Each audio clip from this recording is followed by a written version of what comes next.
प्रथम सामुएल 21 पर्व first Samuel chapter 21 पाइले कि फर्स्ट सामुएल चैप्टर 21 पढ़िया भाई। ए हाँ मु पढ़ुछ एथिरो आपण देखिबे दाऊद से समय प्रांतर रे किछि युवक मानक सहित आउ से साउलंकर कोप दृष्टिर रक्षा पाइबा पई सेना भिन्न भिन्न स्थान परिवर्तन करछथि।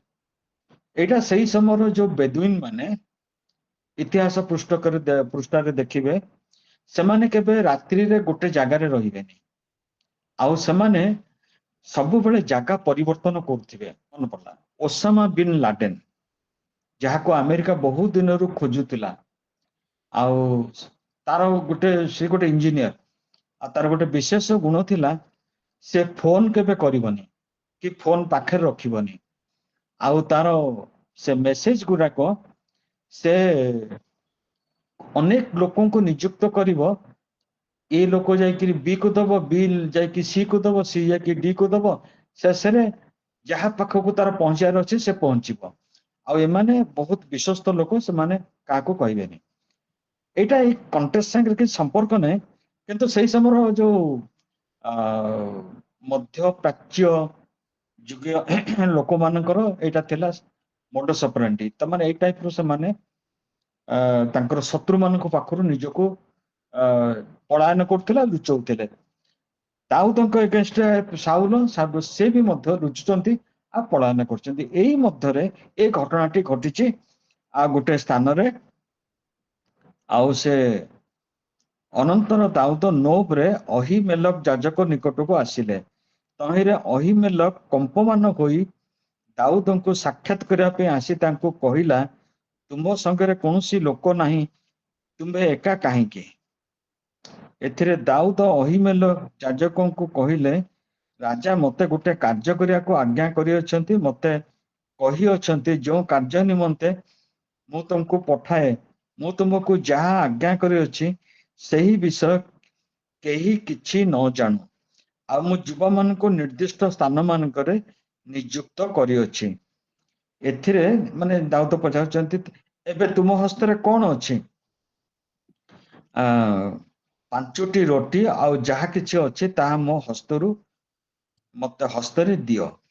एथिरे याजक दाऊद को उत्तर करी कहिला मो हस्तरे साधारण रोटी नाही जेबे युवा माने स्त्री मान को ठारू आपना मान को पृथक रखिथिबे तेबे केवल पवित्र रोटी अछि।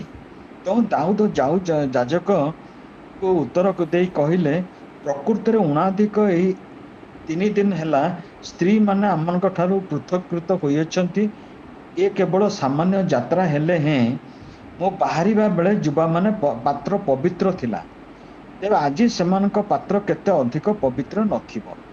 तहिरे याजक तांको पवित्र रोटी देला कारण से स्थान रे आउ रोटी नथिला केवल दर्शनीय रोटी थिला ता उठाई नबा दिन तत्त रोटी रखिया पाई सदाप्रभुଙ୍କ सम्मुखରୁ ता स्थानांतरित करा जायतिला। सेही दिन साउलंकर दास मानक मध्यरु जणे सदाप्रभुଙ୍କ सम्मुखरे अटका जायतिला ताहार नाम इदोमियो दोएग से साउलंकर पशुपालक मानक मध्यरे प्रधान थिला। पुणी दाऊद अहीमेलक को कहिले एठारे तुम हस्तरे वर्षा की खड्ग नहीं। आज आमनकर एई 8 पदटा ही आमनकर विषय। एथिरे दाऊद अहीमेलक को कहिले एठारे तुम हस्तरे वर्षा की खड्ग नहीं कारण मु अपना खड्ग अस्त्र शस्त्र संगरे आनी नाही जेणु राजांको कार्य शीघ्र करबाको पड़िला। से कहू नांती मो राजांकर ठारू पलायन करूछु बोलिका से कहउचंती 2 पदरे एथिरे दाऊद अहीमेलक याजकों को कहिले राजा मते गोटे कार्य करिया को आज्ञा करियछंती आउ मते सेटा शीघ्र करबा को पड़िला। 8 पदरे हमें देखुछो इंग्रजी रे बहुत बढ़िया अर्जेंसी बा हेस्ट बोलिका लिखाई छी। सबु बेले राजार कार्य को तांकर कर्मचारी माने ଅଗ୍ରାଧିକାର ଭିତ୍ତିରେ କରିଥାନ୍ତି ବା ତାକୁ ଗୋଟେ ଅର୍ଜେନ୍ସି ନେଇକିରି କରିଥାନ୍ତି। ଏଇ ଯୋଉ ପଦଟି ଅତି ସୁନ୍ଦର ପଦ ଲାଗିଲା, ଯେଣୁ ରାଜାଙ୍କର କାର୍ଯ୍ୟ ଶୀଘ୍ର କରିବାକୁ ପଡ଼ିଲା। ଆରି ଉପରେ ଚିନ୍ତା କରିବା ଆଜି ଯେ ରାଜାଙ୍କର କାର୍ଯ୍ୟ କ'ଣ, ଆଉ କୋଉମାନେ ତାଙ୍କୁ ସେ କାର୍ଯ୍ୟ କରୁଛନ୍ତି, ଆଉ ସେଟାକୁ କୋଉମାନେ ତାକୁ ଏକ୍ସିକ୍ୟୁଟ କରୁଛନ୍ତି। ବର୍ତ୍ତମାନ ଆମେ ଯିବା ଲୁକ 2 ପର୍ବ 49 49 ପଦ, ସେଟା ଟିକେ ପଢି ଦିଅନ୍ତୁ। ଲୁକ 2 ପର୍ବ 49 ପଦ,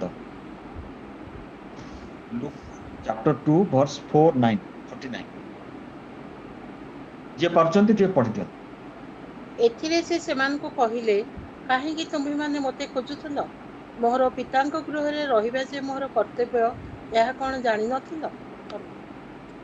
ଏଇଟା ଓଡିଆରେ ଅଛି, ମୋ ପିତାଙ୍କ ଗୃହରେ ରହିବା ଯେ ମୋର କର୍ତ୍ତବ୍ୟ, ଏହା କ'ଣ ଜାଣିନଥିଲ? କିନ୍ତୁ ଇଂରାଜୀରେ ବହୁତ ବଢିଆ, I should be in my father's business। ଆଜିକାଲି ତ ବହୁତ ଭର୍ସନ ବାହାରିଲାଣି, ବହୁତ ଟ୍ରାନ୍ସଲେସନ ବାହାରିଲାଣି, ବହୁତ ବଢିଆ ବଢିଆ ଲାଗେ। I should be about my father's business। ଆଉ ଯୀଶୁଙ୍କର ଫାଦର ହଉଛନ୍ତି ରାଜାମାନଙ୍କର ରାଜା, ପ୍ରଭୁମାନଙ୍କର ପ୍ରଭୁ। 3 ଦିନ ହେଲାଣି ପିତାମାତା ସାଡେ ଖୋଜୁଛନ୍ତି, କିନ୍ତୁ ସେ ତାଙ୍କ ଫାଦରଙ୍କର ବିଜନେସରେ ବ୍ୟସ୍ତ ଅଛନ୍ତି। ଏଠି ଅହିମେଲକ ଯାଜକକୁ ଦାଉଦ କହୁଛନ୍ତି, ଯେଣୁ ରାଜାଙ୍କର କାର୍ଯ୍ୟ ଶୀଘ୍ର କରିବାକୁ ପଡ଼ିଲା। ମୁଁ ସେଥିପାଇଁ ସାଙ୍ଗରେ କିଛି ଆଣି ନାହିଁ, ଖଣ୍ଡା ନାହିଁ କି ବଛା ନାହିଁ କି କିଛି ଆଣିନି। ତମ ପାଖରେ କ'ଣ ଅଛି? ଦେଖନ୍ତୁ, ଏମାନେ ହଉଛନ୍ତି ରାଜାଙ୍କର ବିଜନେସ ରେ ସେମାନେ ନିଜକୁ ସମ୍ପୃକ୍ତ କରିଛନ୍ତି। 9 ପଦ, ତହିଁରେ ଯାଜକ କହିଲା, ତୁମ୍ଭେ ଏଲା ତଳଭୂମିରେ ଯାହାକୁ ବଧ କରିଥିଲ, ମାନେ ଗଲିଆତକୁ ବଧ କରିଥିଲ, ଦେଖ ସେହି ପଲଷ୍ଟିୟ ଗଲିଆତର ଖଡ୍ଗ ଆଉ ଏଫଦ ପଛରେ ବସ୍ତ୍ରରେ ଗୁଡା ହୋଇଅଛି। ଯେବେ ତାହା ନେବ ନିଅ, ତାହା ଛଡା ଆଉ ଏଠାରେ କିଛି ନାହିଁ। ତେଣୁ ଦାଉଦ କହିଲେ, ତାହା ପରି ଆଉ କିଛି ନାହିଁ, ତାହା ମୋତେ ଦିଅ। କାରଣ ସେ ଗଲିଆତର ଖଣ୍ଡାଟା ଅତି ଶକ୍ତିଶାଳୀ ଆଉ ବହୁତ ଲମ୍ବା ଖଣ୍ଡା ଥିଲା। ଯଦି ସେଇଟା ମୋ ହାତରେ ପଡିଲା, ମୋର ଆଉ କ'ଣ ଦରକାର? ମୋର ଆଉ କିଛି ଆବଶ୍ୟକତା ନାହିଁ। ପ୍ରିୟ ଭାଇ ଭଉଣୀ ମାନେ, ଆଉ ଜଣେ କିଏ ପଢନ୍ତୁ ଏଫିସି 6 ପର୍ବର 12 ପଦ। ଏଫିସି 6 ପର୍ବର 12 ପଦ ଟିକେ ପଢି ଦିଅନ୍ତୁ।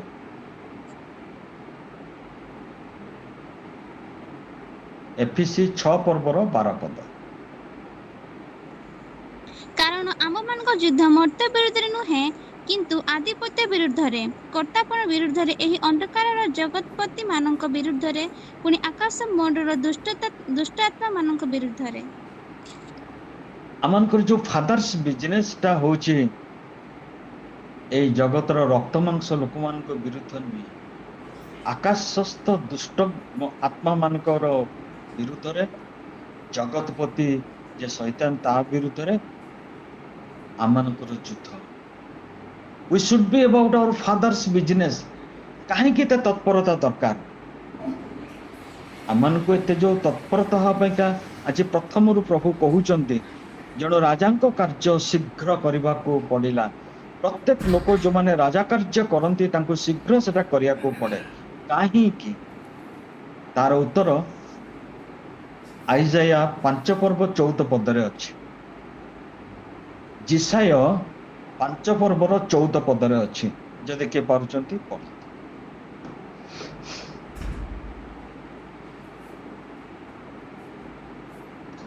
ଜିସାୟ 5 ପର୍ବର 14 ପଦ ପଢି ଦିଅନ୍ତୁ।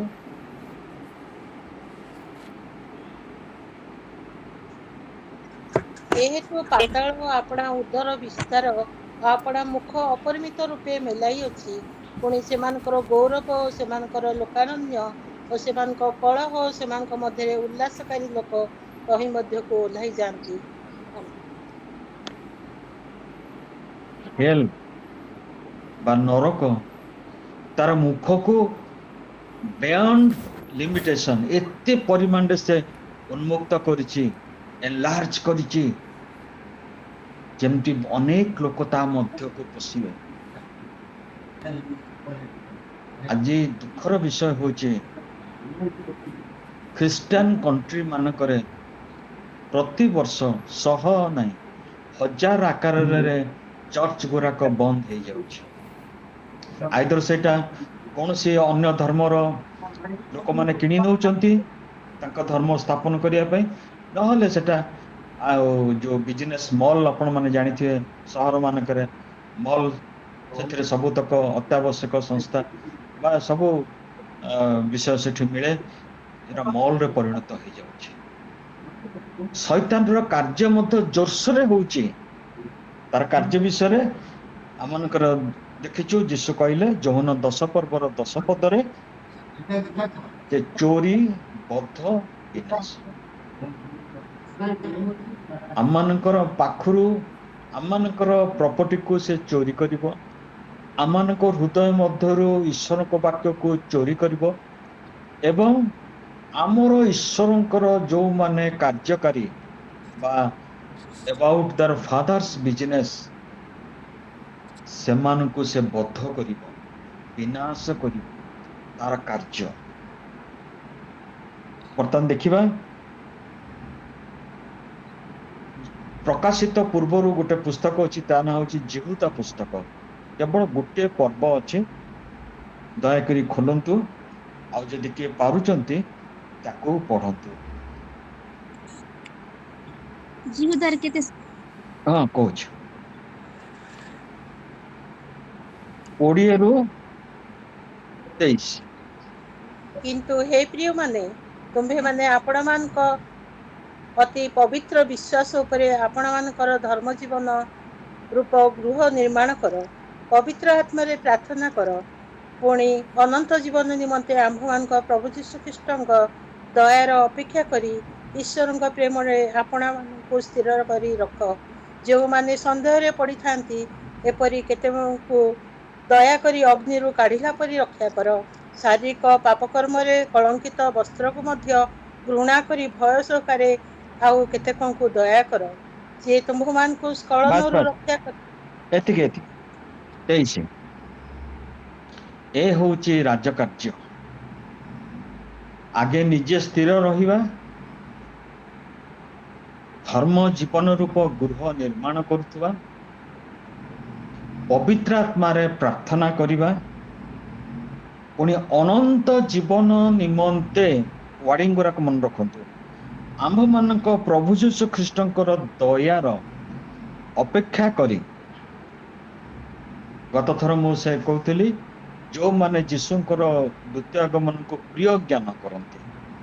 ଆଜି ଦେଖନ୍ତୁ ତା ସାଙ୍ଗରେ କେତେ ସୁନ୍ଦର ଅନନ୍ତ ଜୀବନ ନିମନ୍ତେ ଆମମାନଙ୍କ ପ୍ରଭୁ ଯୀଶୁ ଖ୍ରୀଷ୍ଟଙ୍କର ଦୟାର ଅପେକ୍ଷା କରି, କାରଣ ସେନା ତାଙ୍କର ଦୟା ନହେଲେ ଆମମାନେ କେହି ସ୍ୱର୍ଗ ରାଜ୍ୟ ଯାଇପାରିବେନି। ଆମମାନଙ୍କର ସମସ୍ତ ଧର୍ମ କର୍ମ ଆମମାନଙ୍କୁ ନେଇପାରିବନି, କେବଳ ଈଶ୍ୱରଙ୍କର ଦୟା ଅନୁଗ୍ରହ ଯୋଗୁଁ ଆଜି ଆମମାନେ ଯାହା ହେଇଛୁ ସେଇଟା ପାଇଁକା ହେଇଛୁ।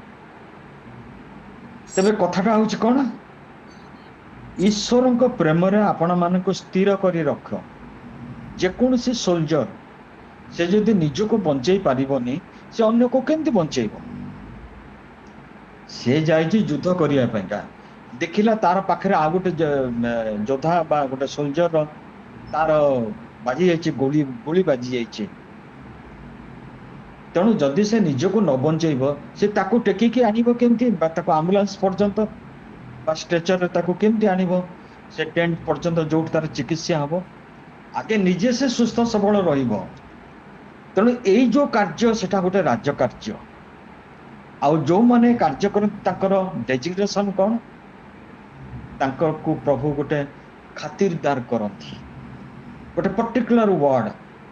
ଆଉ ସେ ୱାର୍ଡଟା ଆପଣ ମାନେ ଆଶ୍ଚର୍ଯ୍ୟ ହେବେ, ପ୍ରଭୁ ସେଇଟା ଯୋଉମାନେ ରାଜ୍ୟ କାର୍ଯ୍ୟ କରନ୍ତି ସେମାନଙ୍କ ପାଇଁ ସେଟା ବ୍ୟବହାର କରନ୍ତି।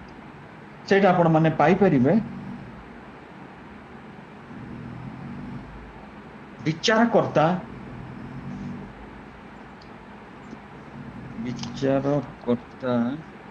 ତାର 6 ପର୍ବ 12 ପଦ। ବିଚାରକର୍ତ୍ତା ତାର 6 ପର୍ବ 12 ପଦ। ତହିଁରେ ସଦାପ୍ରଭୁଙ୍କ ଦୂତ ତାହାକୁ ଦର୍ଶନ ଦେଇ କହିଲେ, ହେ ମହାବିକ୍ରମୀଶାଳୀ ଲୋକ, ସଦାପ୍ରଭୁ ତୁମ୍ଭ ସଙ୍ଗେ ଅଛନ୍ତି। ଯାହାକୁ ମହାବିକ୍ରମଶାଳୀ କୁହାହଉଛି, ସେ ଈଶ୍ୱରଙ୍କ କାର୍ଯ୍ୟ ପାଇଁ ପ୍ରଭୁ ତାକୁ ବାଛି ସାରିଛନ୍ତି। କିନ୍ତୁ ସେ କହୁଛି, ହେ ମୋହର ପ୍ରଭୁ ତେରରେ, ଯେବେ ସଦାପ୍ରଭୁ ଆମମାନଙ୍କ ସାଙ୍ଗରେ ଥାଆନ୍ତି, ତେବେ ଆମମାନଙ୍କ ପ୍ରତି ଏସବୁ କାହିଁକି ଘଟିଛି? ଏଟା ଆଶ୍ଚର୍ଯ୍ୟ ବିଷୟ। ତାକୁ ଦୂତ କହୁଛନ୍ତି, ସଦାପ୍ରଭୁଙ୍କ ଦୂତ ମାନେ କିଏ? ସ୍ୱର୍ଗୀୟ ପ୍ରାଣୀ। ହେ ମହାବିକ୍ରମଶାଳୀ ଲୋକ। ତାକୁ କୋଉ କାର୍ଯ୍ୟ ଦଉଛନ୍ତି? ଦବା ପାଇଁକା ସେ ଆସିଛନ୍ତି ମନସ୍ଥ କରିକିରି। ଇସ୍ରାଏଲ ସେତେବେଳକୁ କେହି ରାଜା ନଥିଲେ। ସେତେବେଳକୁ ଯୋଉମାନେ ଥିଲେ ତାଙ୍କୁ କୁହାହଉଥିଲା ଜଜେସ୍ ବା ବିଚାରକର୍ତ୍ତା।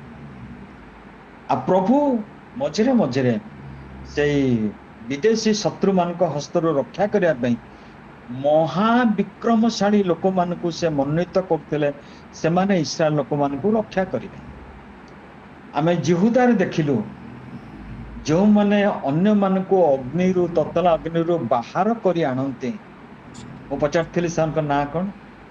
ସେମାନଙ୍କ ନାଁ ହଉଛି ମହାବିକ୍ରମଶାଳୀ ଲୋକ। ଆମେ ହୁଏତ ଆମ ନିଜର ଭାଲ୍ୟୁ ଜାଣିନୁ। ମୁଁ ଜାଣିନି ଆପଣ କେତେ ଜଣ ପଢିଥିବେ ସେ ମ୍ୟାଗାଜିନ୍ ଓରାଲ ରୋବଟ। ଆମମାନଙ୍କ ଚୈତନ୍ୟ ନାୟକ ଭାଇ ଯୋଉଠି ଏକା ଅଛନ୍ତି, ତୁଲସା ଓକ୍ଲାହୋମା ଆଉ ଆମେରିକାରେ, ସେ ଜାଗାର ସେ ଲୋକ। ମୋ ଭାଇଙ୍କୁ ବି ପଚାରିଥିଲି, ଭାଇ ଓରାଲ ରୋବଟଙ୍କ ବିଷୟରେ ଆପଣ ଜାଣିଛନ୍ତି? ରି ବାପରେ, ତାଙ୍କ ୟୁନିଭର୍ସିଟି ବହୁତ ବଡ ଆଉ ବହୁତ ବିଖ୍ୟାତ, ସମସ୍ତେ ଦାଖିଲା ହେଇପାରିବେନି। ସେ ଓରାଲ ରୋବଟ ଗୋଟେ ମ୍ୟାଗାଜିନ୍ ବାହାର କରୁଥିଲେ, ଆଉ ସେ ମ୍ୟାଗାଜିନ୍କୁ ମୋର ଭଉଣୀ ସେ ଆଉ ଜଣେ ଖ୍ରୀଷ୍ଟିଆନ ଅଧ୍ୟାପିକାଙ୍କ ପାଖରୁ ସେଟାକୁ ନେଇକି ଆସୁଥିଲେ। ଏତେ ସୁନ୍ଦର ମ୍ୟାଗାଜିନ୍, ଆଉ ସେ ନାଁଟା ବି ସେ ମ୍ୟାଗାଜିନ୍ ଭୁଲି ଯାଉଛି। ସେଥିରେ ଓରାଲ ରୋବଟ ଥରେ ଲେଖିଥିଲେ, God knows the slumbering talents that is within you and me. ସ୍ଲମ୍ବରିଂ ମାନେ ଯୋଉଟା ସୁପ୍ତ ହେଇକି ଅଛି। ସମସ୍ତଙ୍କ ପାଖରେ ପ୍ରଭୁ କିଛି ନା କିଛି ଟ୍ୟାଲେଣ୍ଟ ଦେଇଛନ୍ତି। ଆମମାନଙ୍କର ଭ୍ୟାଲ୍ୟୁ ଅଛି ଗୋଟେ, କିନ୍ତୁ ସେଟା ଶୋଇକିରି ଅଛି। ଓରାଲ ରୋବଟ ଲେଖନ୍ତି, ପ୍ରଭୁ ଆମ ପ୍ରତ୍ୟେକଙ୍କର ସୁପ୍ତ ଅନ୍ତର୍ନିହିତ ଗୁଣକୁ ସେ ଜାଣନ୍ତି। ଏଇ ଗିଦିଓନ ନିଜେ ପଚାରୁଛି ଯେ କାହିଁ କେମିତି ହବ? ତମେ ଯୋଉ ଡାକି ପକଉଛ ମହାବିକ୍ରମଶାଳୀ ଲୋକ, ମୁଁ କୋଉ ମହାବିକ୍ରମଶାଳୀ? ଯଦି ହେଇଥାନ୍ତି, ସେମାନେ ଆସିକି ଆମକୁ ଆଟାକ କରୁଛନ୍ତି, ଆମର ଜିନିଷ ସବୁ ନେଇଯାଆନ୍ତୁ, ତା ପଛେ ପଛେ ସେ ସବୁ କହୁଛି।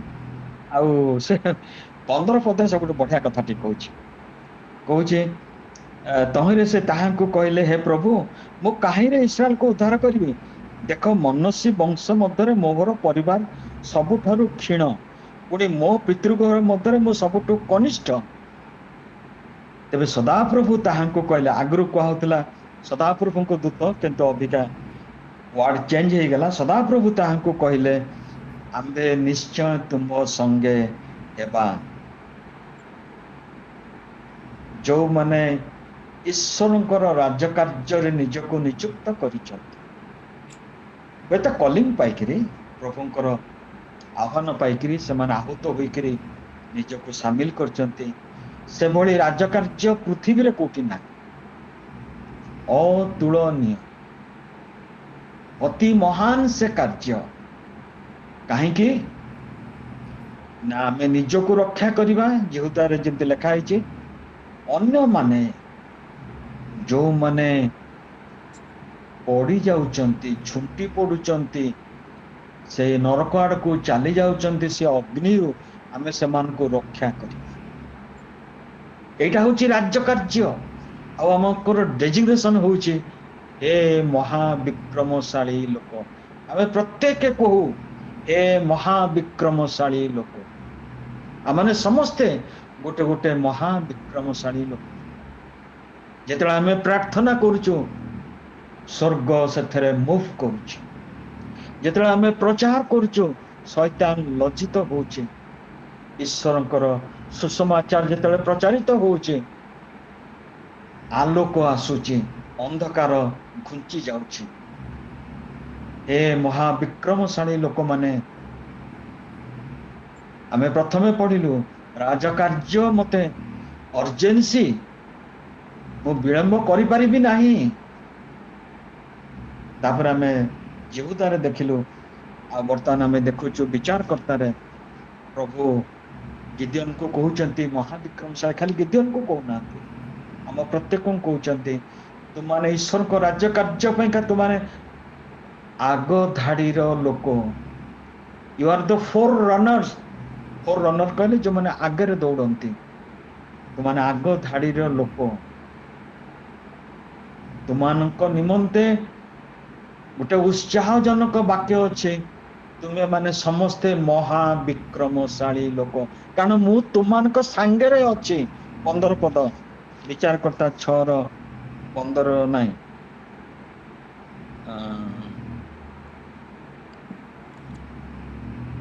ହଁ 16। ତେବେ ସଦାପ୍ରଭୁ ତାହାଙ୍କୁ କହିଲେ, ଆମ୍ଭେ ନିଶ୍ଚୟ ତୁମ୍ଭ ସଙ୍ଗେ ହେବା। ଏ ୱାର୍ଡିଂଟା ଆଉ କାହାକୁ କହିଥିଲେ ମନେ ପକେଇଲେ? ଆଇ ୱିଲ୍ ଗୋ ୱିଥ୍ ଦି, ମୁଁ ନିଶ୍ଚିନ୍ତ ତୁମ ସାଙ୍ଗରେ ଯିବି।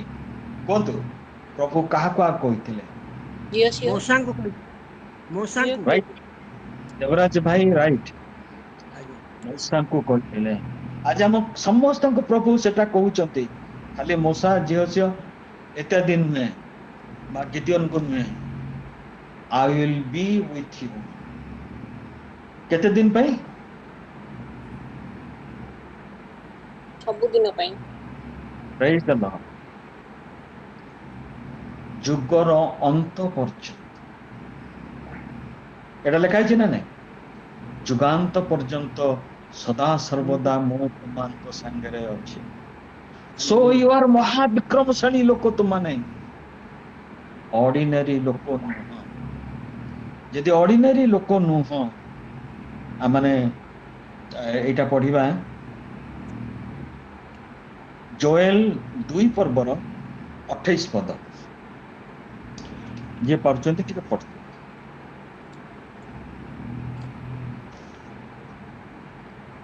ପୁଣି ଜୋଏଲ 2, ହଁ। ଆମ୍ଭେ ସମୁଦାୟ ପ୍ରାଣୀ ଉପରେ ଆପଣ ଆତ୍ମା ଢାଳିବା। ତହିଁରେ ତୁମ୍ଭମାନଙ୍କର ପୁତ୍ରଗଣ ଓ କନ୍ୟାଗଣ ଭବିଷ୍ୟତ ବାକ୍ୟ ପ୍ରଚାର କରିବେ। ତୁମ୍ଭମାନଙ୍କର ବୃଦ୍ଧ ଲୋକମାନେ ସ୍ୱପ୍ନ ଦେଖିବେ। ତୁମ୍ଭମାନଙ୍କର ଯୁବା ଲୋକମାନେ ଦର୍ଶନ ପାଇବେ। ଏଟା କେବେ ସଫଳ ହେଲା? ପେଣ୍ଟିକୋଷ୍ଟ ଡେରେ। ପ୍ରେଜ ଦ ଲର୍ଡ ଦେବରାଜ ଭାଇ, ହାଲେଲୁୟା। ହାଲେଲୁୟା। ଯାହା ପ୍ରଭୁ ପ୍ରମିସ କରିଥାନ୍ତି ତାକୁ ସେ ସଫଳ କରିବେ, ତାଙ୍କ ସମୟରେ କରିବେ। ଏମିତି ନୁହେଁ ଯେ ଜୋଏଲ ଭାବବାଦୀ ସେ ଭବିଷ୍ୟତ ବାକ୍ୟ ଦେଇଦେଲେ ତାପରେ ପରେ ସବୁ ଆତ୍ମା ବୃଷ୍ଟି ହେଇଗଲା, ସେମିତି ନୁହେଁ। ସେ ତାଙ୍କ ସମୟରେ ହିଁ ସେ ମହାବିକ୍ରମଶାଳୀ ଲୋକମାନଙ୍କୁ ଉପରେ ତାଙ୍କର ଆତ୍ମା ଢାଳିବେ। ଗିଦିୟନ ଗୋଟେ ବୁଢା ଲୋକ ନଥିଲେ, ଗୋଟେ ଯୁବା ଲୋକ ଥିଲେ। ଯେମିତି ଅରାଲ ରୋବଟ କହନ୍ତି, God knows the slumbering talent that is within you and me। ପ୍ରଭୁ ଆଜି ଆମ ପ୍ରତ୍ୟେକଙ୍କୁ କହୁଛନ୍ତି, ତୁ ହୁଏତ ନିଜେ ଜାଣିନଥିବୁ ତୋ ଭିତରେ କଣ ଅନ୍ତର୍ନିହିତ ଗୁଣ ସବୁ ଅଛି। ମୁଁ ଜାଣିଛି। ମୁଁ ତୋ ସହିତ ରହିବି, ତତେ ଉଠେଇବି। ତୁ ମୋହର କାର୍ଯ୍ୟ କରିବୁ, ରାଜକୀୟ କାର୍ଯ୍ୟ କରିବୁ। ବର୍ତ୍ତମାନ ଦେଖିବା ଆଉ ଗୋଟେ ପଦ, ଯାତ୍ରା ପୁସ୍ତକ 33:11।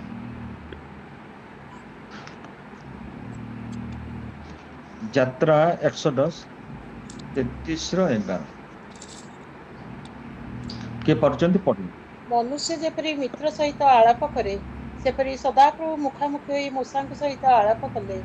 ଏ ଉତ୍ତାରେ ମୂଷା ଛାଉଣିକି ବାହୁଡ଼ି ଆସିଲେ, ମାତ୍ର ନ୍ୟୁନର ପୁତ୍ର ଝିଅସ୍ୟ ନାମକ ତାଙ୍କର ଯୋବା ପରିଚାରକ ତମ୍ବୁ ମଧ୍ୟରୁ ପ୍ରସ୍ଥାନ କଲେ ନାହିଁ। ଏଇଟା ହଉଛି ଏକମାତ୍ର କ୍ରାଇଟେରିଆ ଯୋଉଥିପାଇଁକା ମୂଷାଙ୍କ ମଲା ପରେ ପ୍ରଭୁ ଜିହୋଶୁଆଙ୍କୁ କହୁଛନ୍ତି ମୋହର ସେବକ ମୂଷା ମରିଅଛି, ତାର କାର୍ଯ୍ୟଭାର ମୁଁ ତୁମକୁ ସମର୍ପଣ କରୁଛି। କାହିଁକି ବୁଝିଲେ ତ? ମୂଷା ବି ପଳେଇ ଆସିଲେ ଛାଉଣିରୁ, ମାତ୍ର ଜିହୋଶୁଆ ତାଙ୍କର ପରିଚାରକ ତମ୍ବୁ ମଧ୍ୟରୁ ବାହାରିକି ଆସିଲେନି। He preferred to be in God's presence. ସେ ଚାହିଁଲେ ମୁଁ ଈଶ୍ୱରଙ୍କ ଉପସ୍ଥିତି ମଧ୍ୟରେ ବାସ କରି ରହିବି। ବାହାରି ଯାଇ କଣଟା କରିବି? ତମ୍ବୁ ମଧ୍ୟରୁ ପ୍ରସ୍ଥାନ କଲେ ନାହିଁ। ପ୍ରଭୁ ଆମମାନଙ୍କ ସମସ୍ତଙ୍କ ଆଗ୍ରହ ଦେଖନ୍ତି। ଅଫକୋର୍ସ ଗିଦିୟନଙ୍କର ଆଗ୍ରହ ନଥିଲା, ପ୍ରଭୁଙ୍କର ଆଗ୍ରହ ଥିଲା ଗିଦିୟନଙ୍କ ପ୍ରତି। ଏଠି ଆମେ ଦେଖୁଛୁ ଜିହୋଶୁଆଙ୍କର ପ୍ରଭୁଙ୍କର ପ୍ରେଜେନ୍ସ ପ୍ରତି, ପ୍ରଭୁଙ୍କର ଉପସ୍ଥିତ ପ୍ରତି କେତେ ଆଗ୍ରହ। ମାତ୍ର ନୁନର ପୁତ୍ର ଜିହୋଶୁଆ ନାମକ ତାଙ୍କର ଯୁବା ପରିଚାରକ ତମ୍ବୁ ମଧ୍ୟରୁ ପ୍ରସ୍ଥାନ କଲେ। ଏ ହଉଛି ରାଜକାର୍ଯ୍ୟ କରିବାର ପ୍ରାରମ୍ଭିକ ସୂଚନା ଯେ ପ୍ରଭୁଙ୍କର ଅନୁଗ୍ରହ ଦୟା ନିଶ୍ଚିନ୍ତ ଭାବରେ ଏ ଯୁବକ ପ୍ରତି ଥିଲା। ସେ ଆକର୍ଷଣ ଭିତରେ ସେ ପଳେଇ ଆସିଛି। ଅଇକା ସେ ଚାହୁଁଛି ପ୍ରଭୁଙ୍କ ସାଙ୍ଗରେ ରହିବ, ତମ୍ବୁ ମଧ୍ୟରେ ରହିବ, ବାହାରକୁ ଯିବନି। ବର୍ତ୍ତମାନ ଆମେ ଆଉ ଗୋଟେ ପଦ ଦେଖିବା, ସେଟା ହଉଛି ଦାନିଏଲ ପୁସ୍ତକ ତାର 2 ପର୍ବ।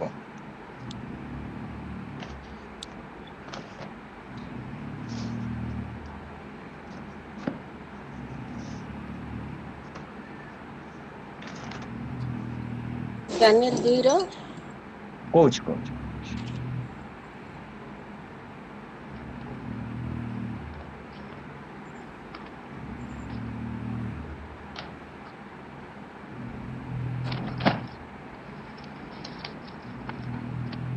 ହଁ, ଏ 2 ପର୍ବଟା ଷ୍ଟାର୍ଟ ହୁଏ ନବୁକଦନେସ୍ସରଙ୍କ ସ୍ୱପ୍ନ।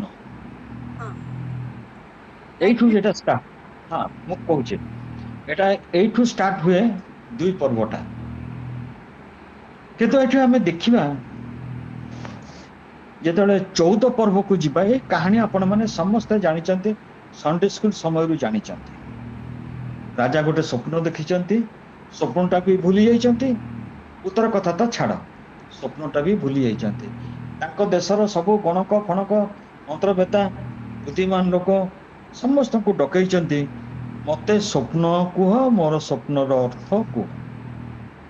ସେମାନେ ଯେତେ ରାଜାଙ୍କୁ କନଭିନ୍ସ କରିବାକୁ ଚାହୁଁଛନ୍ତି, ଆଜ୍ଞା ଏ କଥା କେହି କରିପାରିବେନି।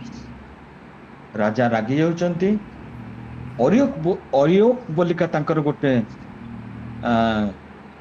ରାଜ ସେନାପତିକୁ ସେ ବିଦ୍ୱାନ ମାନଙ୍କୁ ବଦ୍ଧ କରିବା ପାଇଁ ପଠଉଛନ୍ତି। ବିଦ୍ୱାନ ଭିତରେ ଅଛନ୍ତି ଦାନିଏଲ। ସେ ଆସିକି ଦାନିଏଲଙ୍କ ପାଖରେ ପହଞ୍ଚି ଗଲେ। ଯେତେବେଳେ ପହଞ୍ଚି ଯାଇଛନ୍ତି, ଏବେ ଦେଖନ୍ତୁ କେତେ ସୁନ୍ଦର ୱାର୍ଡ 2 ପର୍ବର 14 ପଦ। ଯେ ସେତେବେଳେ ଅରିଓକ ନାମକ ଯେଉଁ ରାଜସେନାପତି ବାବିଲୀୟ ବିଦ୍ୱାନ ମାନଙ୍କୁ ବଦ୍ଧ କରିବା ପାଇଁ ନିର୍ଗତ ହୋଇଥିଲା, ତାହାକୁ ଦାନିଏଲ ବିବେଚନାରେ ଓ ଜ୍ଞାନରେ ଉତ୍ତର ଦେଲେ। I must be about my father's business. ଯୀଶୁ କହିଲେ 12 ବର୍ଷ ବୟସରେ। ଓଡ଼ିଆରେ ଲେଖା ହେଇଛି ମୋ ପିତାଙ୍କ ଗୃହରେ ରହିବା କ'ଣ ମୋର କର୍ତ୍ତବ୍ୟ ନୁହେଁ? କିନ୍ତୁ ତାର ପଛକୁ ଆପଣ ଯିବେ, ସେଠି ଲେଖା ହେଇଛି ଯୋଉ ପଣ୍ଡିତ ମାନେ ସେ ମନ୍ଦିରରେ ଥିଲେ, ସେମାନେ ହତବୁଦ୍ଧି ଆଉ ଚମତ୍କୃତ ହେଇଯାଉଥିଲେ ତାଙ୍କର ଉତ୍ତର ଶୁଣିକି। ଏଠି ଦେଖନ୍ତୁ ଦାନିଏଲ ବିବେଚନାର ସହିତ ଜ୍ଞାନରେ ଉତ୍ତର ଦଉଛନ୍ତି। ଅନେକ ସମୟରେ ଏଇଟା ଆମର ରାଜକାର୍ଯ୍ୟ ସମୟରେ କମ୍ ଦେଖାଯାଏ। ଯେତେବେଳେ ଆମେ ରାଜକାର୍ଯ୍ୟ କରୁଛୁ ବିବେଚନା ସହିତ ଆଉ ଜ୍ଞାନର ସହିତ ଆମେ ଅନ୍ୟମାନଙ୍କ ନିକଟରେ ଭାବର ଆଦାନ ପ୍ରଦାନ କରିବା। କୌଣସି ଭାବରେ ତତ୍ପର ହୋଇ ବା ଚଞ୍ଚଳ ହୋଇକରି ମୁହଁକୁ ଯାହା ଆସିଲା ତାହା କହିବା ସେଟା ନୁହେଁ। କାରଣ ଆମେ ହଉଛୁ ମହାବିକ୍ରମଶାଳୀ ଲୋକ। ଆମେ ହଉଛୁ ଯୋଉମାନେ ସେ ଅଗ୍ନିରେ ପଡି ଯାଉଛନ୍ତି ତାଙ୍କୁ ଉଠେଇବା ଲୋକ।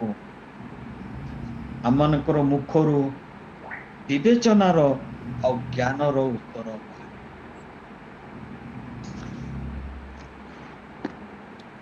ଯୋଉ ରାଜାଙ୍କର ଆମେ ସେବା କରୁଛୁ ତାଙ୍କ ବିଷୟରେ ଦାନିଏଲ କହୁଛନ୍ତି 22ରେ ସେ ଗଭୀର ଗୁପ୍ତ ବିଷୟ ସବୁ ପ୍ରକାଶ କରନ୍ତି। କାହା ମଧ୍ୟ ଦେଇ ପ୍ରକାଶ କଲେ? ଦାନିଏଲଙ୍କ ମଧ୍ୟ ଦେଇ। କାହିଁକି ଦାନିଏଲଙ୍କ ମଧ୍ୟ ଦେଇ ପ୍ରକାଶ କଲେ? ପ୍ରଭୁ ତାଙ୍କୁ ବିବେଚନାର ଆତ୍ମା ଦେଇଥିଲେ। ପ୍ରଭୁ ତାଙ୍କୁ ଜ୍ଞାନର ଆତ୍ମା ଦେଇଥିଲେ। ପ୍ରଭୁଙ୍କର ତାଙ୍କ ଉପରେ ସମ୍ପୂର୍ଣ୍ଣ ଭରସା ଥିଲା ଯେ ସେ ଗଭୀର ଗୁପ୍ତ ବିଷୟ ଗୁଡିକ ବୁଦ୍ଧିର ସହିତ ଜ୍ଞାନର ସହିତ ରାଜାଙ୍କ ନିକଟରେ ପ୍ରକାଶ କରିବେ। ଅନେକ ସମୟରେ ଆମର ପ୍ରଚାର ଜୀବନରେ ଏଟାର କମି ଦେଖାଯାଏ। ଏଟା ଗୋଟେ ପ୍ରେୟାର ମିଟିଂ। ଆପଣ ମାନଙ୍କର ଲିଡର ଅଛନ୍ତି ବୀରେନ୍ଦ୍ର ଭାଇ, ବିଦ୍ୟୁତ ଭାଇ, ଦେବରାଜ ଭାଇ, ରେଜିନା ଭଉଣୀ, ମିନତି ସାହୁ, ସମସ୍ତେ ମୁଖ୍ୟ ସବୁ ଅଛନ୍ତି। ମୁଁ ପ୍ରାର୍ଥନା ପାଇଁ ଗୋଟେ ରିକ୍ୱେଷ୍ଟ କରୁଛି। ଆମମାନେ ଯୋଉମାନେ ପ୍ରଭୁଙ୍କର ରାଜକାର୍ଯ୍ୟରେ ଅଂଶୀ ହୋଇଛୁ, ଆମକୁ ପ୍ରଭୁ ମହାବିକ୍ରମଶାଳୀ ବୋଲିକା ଡାକୁଛନ୍ତି, ଆଶା କରୁଛନ୍ତି ଅନ୍ୟମାନଙ୍କୁ ଅଗ୍ନିରୁ ମଧ୍ୟ ଆମେ ନିଜେ ଧର୍ମ ଜୀବନ ବନେଇକିରି ଅନ୍ୟମାନଙ୍କୁ ଅଗ୍ନିରୁ ତତଲା ଅଗ୍ନିରୁ ବାହାର କରି ଆଣିବେ। କାରଣ ଯିଶାୟା 5:14 କଣ ଲେଖା ହେଇଛି ନା ନରକ ତାର ମୁହଁକୁ ବହୁତ ପରିମାଣରେ ମେଲା କରିଛି, ଯେମିତି ଅନେକ ଆସିକି ତା ଭିତରେ ପଶିବେ।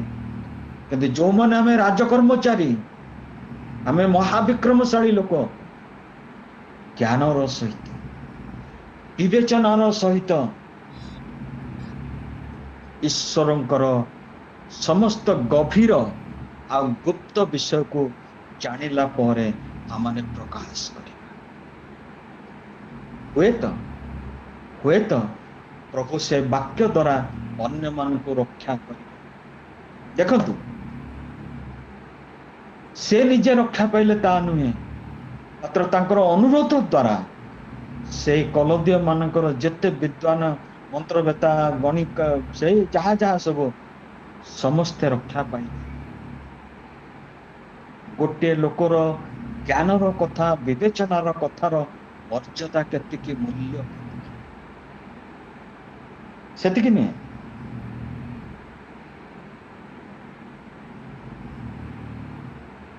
ଆହୁରି ଗୋଟେ ପଦଟା ମୁଁ କାହିଁ ପାଉନି।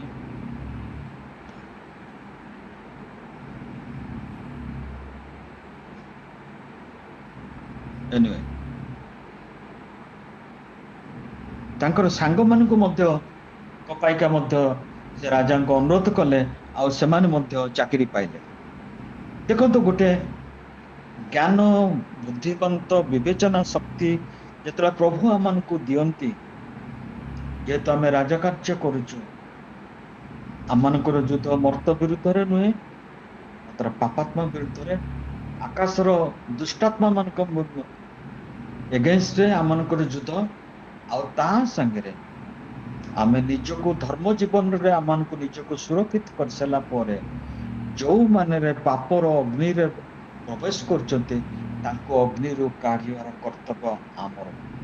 ଯେହେତୁ ଏଟା ଅତି ଅର୍ଜେଣ୍ଟ, ଗୁରୁତ୍ୱପୂର୍ଣ୍ଣ, ସେଥିପାଇଁକା ରାଜକାର୍ଯ୍ୟର ଭାରକୁ ଯେତେବେଳେ ଦାଉଦ ଅହିମେଲେକ ପାଖରେ ପ୍ରକାଶ କରୁଛନ୍ତି ଯେ ରାଜକାର୍ଯ୍ୟ ବହୁତ ଇମ୍ପୋର୍ଟାଣ୍ଟ ଥିଲା, ସେଥିପାଇଁ ମୁଁ କିଛି ନ ନେଇକି ପଳେଇ ଆସିଲି।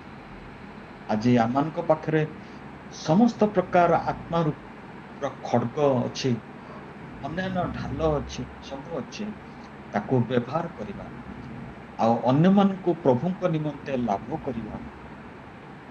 କାରଣ ଆମମାନେ ହଉଛୁ ମହାବିକ୍ରମଶାଳୀ। ଆମମାନଙ୍କୁ ପ୍ରଭୁ ସେ ଜ୍ଞାନ ଆଉ ବିବେଚନାର ଆତ୍ମା ଦିଅନ୍ତି, ଯେମିତି ଆମର ମୁଖର ବାକ୍ୟ ଦ୍ୱାରା ସେ ଯେତେ ବଡ଼ ରାଜା ହଉ ତାର ଡିସିସନ ସେ ଚେଞ୍ଜ କରିଦେଲା।